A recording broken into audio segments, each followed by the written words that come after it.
Bah ouais, on le savait très bien avant de commencer le match que ça allait se passer comme ça pour Lyon. Bah ouais. Salut à tous, footeuses et foot de la famille, c'est Thomas. Fin du match entre l'Olympique Lyonnais et le Stade de Reims. Un but partout, un but de deux. Bertrand Traoré à la 70 minutes avant juste qu'il sorte. Le Burkinabé qui a fait un bon match. Heureusement qu'il était là, mine de rien, pour créer un petit peu d'espace. On va venir là-dessus. Un but de Pablo Chavaria, donc à la 35e minute, ce qui fait, mine de rien, que les Rémois sont 7e avec 27 points, ils étaient 6e jusqu'à l'égalisation de Traoré, et les Lyonnais qui sont toujours 3e avec un match de moins par rapport aux Lillois, leur principal concurrent pour le podium, pour l'instant en tout cas, avec 33 points, ils ont 37 points les Lillois avec leur victoire 3-1 contre les Canets, on va voir ça aussi dans un point. En tout cas, mauvaise opération pour Lyon globalement. Mon premier point directement, c'est là-dessus, c'est que Lyon définitivement a du mal contre les blocs bas.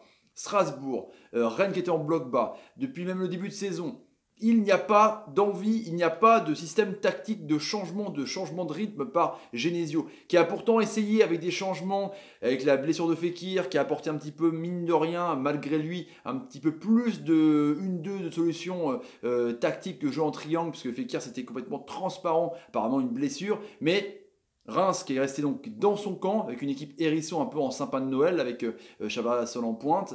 Lyon ça tourne autour, c'est façon handball, ça dédouble un petit peu sur les côtés, ça fait des centres, mais il n'y a personne du tout en point de fixation parce que c'est Memphis Depay, évidemment le numéro 9 qui n'est pas non plus un énorme mec qui a une détente de ouf pour les têtes. Donc c'est vraiment un mal lyonnais depuis le début de saison, il n'arrive pas. Entre les blocs bas, c'est vraiment forcément le cas à chaque fois. Deuxième point, c'est Reims, cinquième meilleure défense quand même avec les Montpellier, avec les Paname et tout ça. C'est quand même assez intéressant. Guillon fait du bon boulot, il y a des très très bons joueurs de ballon. Les sorties de balles de Reims, c'est très très serein, ils prennent pas de risques.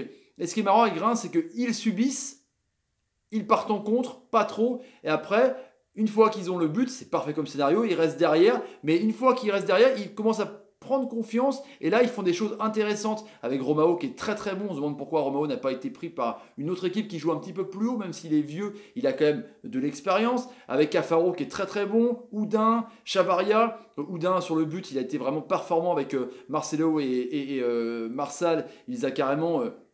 Franchement, il temporisait, il jouait un petit peu comme ça façon basketball, et hop, il te fait un petit centre et c'est coupé par Chavaria, et Denayer reste carrément sur les talons. C'était vraiment une défense vraiment très très bof de Lyon. En tout cas, Reims vraiment pragmatique, simple, jeu en hérisson, bonne défense et des bons joueurs de ballon devant. C'est assez intéressant, mine de rien. Le troisième point, pour moi, c'est encore une fois Nabil Fekir. Alors certes, il est sorti à la mi-temps sur une blessure, mais je trouve quand même moins bien. Il était pas mal en Champions League avec des buts importants à City et au Shakhtar Donetsk. Mais je trouve que dans le jeu, en rôle numéro 10, il y a un truc qui cloche.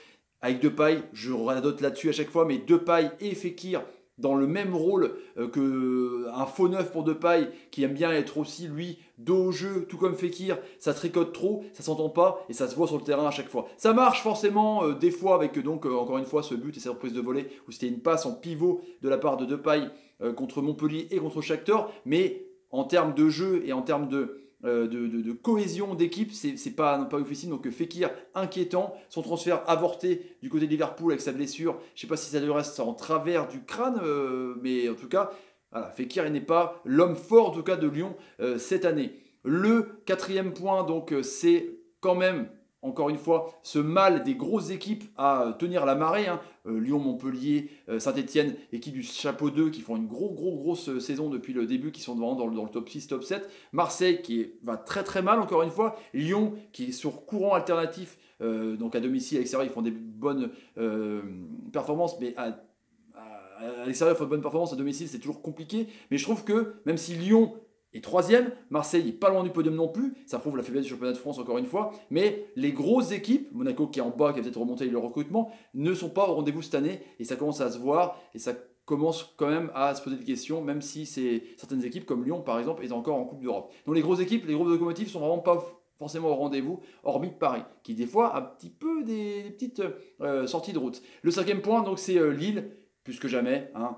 Deuxième, Dauphin, 37 points. Ils ont fait leurs 20 matchs, c'est tranquille. Ils ont perdu contre Toulouse juste avant la trêve. Ils se sont bien repris, mine de rien. Ils étaient un petit peu en crise de résultats. Une victoire courte contre Sochaux en Coupe de France. Deuxième victoire pour Galtier dans la semaine, on va dire.